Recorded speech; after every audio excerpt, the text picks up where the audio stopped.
Ito raw hong weaponized information at unregulated technology na nagsisilbing banta sa maritime security pinatututukan sa rules-based nations.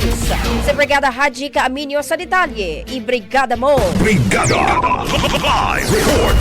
Nanawagan si House Speaker Martin Romualdez sa lahat ng rules-based na bansa na manatiling mapagmatyag at magkaisa laban sa gray zone tactics, cyber-enabled propaganda at pagbagsak ng maritime law and order.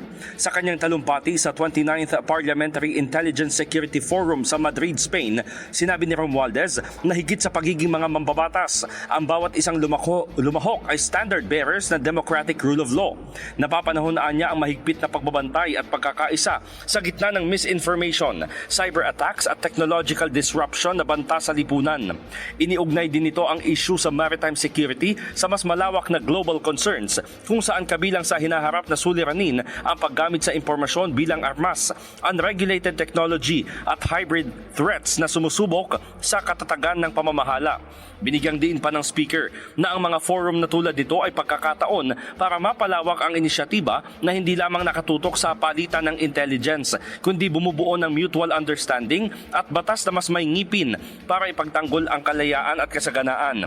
Ang mensahe ni Romualdez ay bilang tugon sa kinahinatnan ng 28th PISF na idinaos sa Pilipinas kung saan tinalakay ng mga mambabatas mula sa iba't ibang panig ng mundo ang mapayapang conflict resolution, pagdepensa sa territorial integrity at strategic protection ng global supply chains.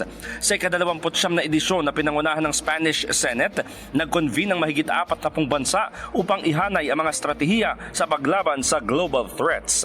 In the heart of changing lives, ako si Brigada Haji Caaminio ng 105.1 Brigada News from Manila, the Music and News Authority. Umahataw, Brigada Balita Nationwide. Ang bahaging ito ay hatid sa atin ng Drive Max Coffee. Ligayang tuloy-tuloy!